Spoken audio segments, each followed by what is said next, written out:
ঢাকা শহরটা তো কম বড় না, আর এইখানে অনেক ধরনেরই রেস্টুরেন্ট আছে, অনেক সুন্দর, অনেক উন্নত মানের বুফেও খাবার খাওয়া যায়, এই টাইপেরও অনেক সুন্দর সুন্দর রেস্টুরেন্ট আছে। কিন্তু আমরা যেখানে গিয়েছি এটা আমাদের কাছে অনেক বেশি ভালো লেগেছে। হয়তো এর থেকেও ভালো কিছু আছে, সেটা আমাদের এখনও যাওয়া হয়নি, বাট ভবিষ্যতে ইনশাল্লাহ অবশ্যই যাব। আজকে আমাদের উদ্দেশ্য ছিল মিরপুর 1-এ যাওয়ার, তাই আমরা মিশুক নিয়ে চলে গেলাম ঢাকা মেট্রো রেলের দিকে। আর আমাদের যেতে যেতে লেট হয়ে গেছে, আমরা 9টা বাজে গিয়ে পৌঁছানোর কারণে আমরা টিকিট পাইনি। এটা ছিল প্রথমত আমাদের জন্য ব্যাড লাক, বাট এর থেকেও ভালো কিছু আমাদের জন্য সামনে অপেক্ষা করছে। সেটা হচ্ছে আমরা সবাই মিলে চলে গেলাম Dhaka Bangla motor grill lunch রেস্টুরেন্টে।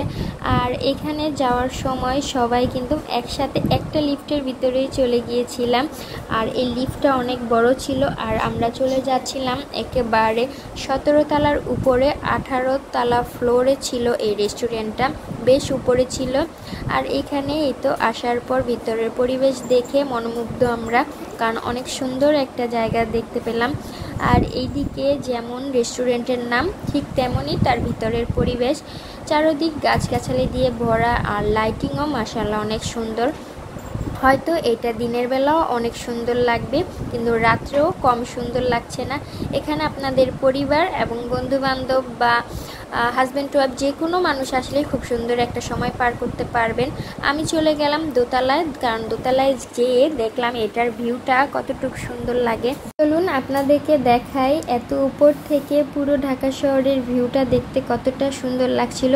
এটা কিন্তু একটু বেশি সুন্দর, তার সাথে আবার মেট্রো রেলও যাচ্ছিল।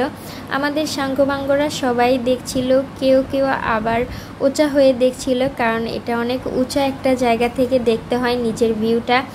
এদিকে কিন্তু আমরা আবার খাবার অর্ডার করে দিয়ে এসেছি, আর এখানে বলেছিল ওনাদের নাকি 40 মিনিট সময় লাগবে। তাই আমরা এখানে ঘোরাঘুরি করছি, ভিডিও করছি, ছবি তুলছি, অনেকই ভালো লাগছিল এখানে আসার পরে। আর এর ফাঁকে আবার আমার খালাতো ভাই বোনদের আবার ক্ষুধা লেগে গেছে, তাই তারা আবার নিচে চলে গেছে, তাদের সাথে সাথে আমিও চলে গেলাম। গিয়ে দেখছি তারা যে যার মতন করে এক এক খাবার নিয়ে খাচ্ছে। এইদিকে কেউ চকলেট খাচ্ছে, কেউ পনির খাচ্ছে, আবার কেউ পুডিং খাচ্ছে, মিষ্টি খাচ্ছে, এক একজন এক এক খাবার খাচ্ছে, ভালোই লাগছিল। আর এই ফাঁকে আমাদের খাবারও চলে এসে পড়েছে। আমরা যেহেতু অনেক মানুষ, তাই আমাদের টেবিলগুলো প্রত্যেকটা জয়েন করে দিয়েছে সবাই একসাথে বসবো বলে, কিন্তু বসার মতন জায়গা ছিল অনেক, কিন্তু আমরা সবাই একসাথেই বসবো খেতে। আর তারাও খুব সুন্দর করে টেবিলে খাবারগুলো আলাদা আলাদাভাবে সার্ভ করে দিচ্ছিল, এটা দেখে অনেক ভালো লাগছিল। আর এখানকার ভাইয়াদের বিহেভিয়ারও কিন্তু মাশাআল্লাহ অনেক দারুণ। আর এখন বলবো খাবারের মান দেখতে গেলে আমার কাছে ভালো লাগেনি তেমন, কিন্তু তাদের কোল্ড ড্রিঙ্কসটা আমার কাছে বেশ ভালো লেগেছে। আর বাকি যে খাবারগুলো খেয়েছি সেগুলো মোটামুটি লেগেছে।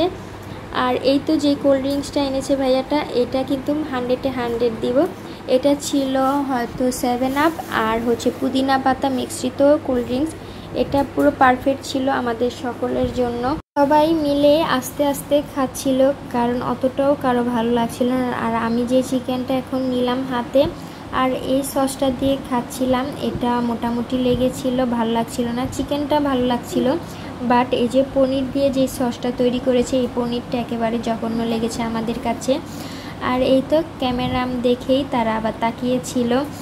এদিকে আমরা সবাই আলহামদুলিল্লাহ খাওয়া দাওয়া শেষ করে আবার এখন চিন্তা করছি বাসায় চলে যাব। এর মাঝখানে আঙ্কেল বলছিল তোমাদের সবাইকে নিয়ে শহীদ মিনার থেকে একটু সময় পার করে যাই, দেন চাও খাওয়ানো হবে।